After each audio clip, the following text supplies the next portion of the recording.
Hello guys and welcome back for another tutorial. Today I will show you how to make your Adobe Lightroom much faster and much more efficient.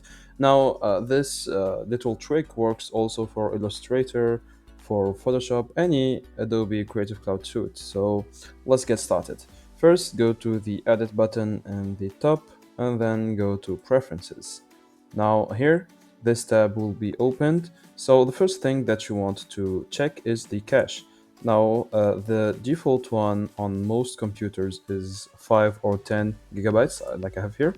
So yeah, actually it's 10 gigabytes by default. So I found that 5 gigabytes is really low, especially if you are dealing with a big files and that. So just go to 50 gigabytes, for example, or go to maximum. Yeah, we don't really care. Just 50 is enough, I think.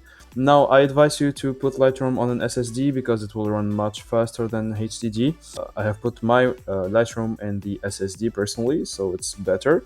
I also have this performance thing that I want to show you. So just go to GPU and use graphics processor. Go here and check off this auto and go to custom. Now here, click on use GPU for display, use GPU for image processing, and use GPU for export. This is um, recommended for you if you have a very good GPU or you have a GPU that's at least decent.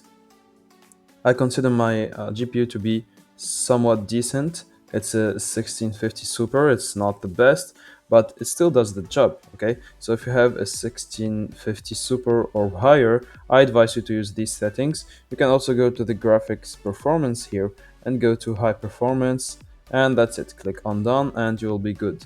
And now your Lightroom will run much faster. So just close the app and then restart your computer and reopen the app and you will see the difference. So that's it guys, I hope you enjoyed this tutorial. Don't forget to like and subscribe if it helped you.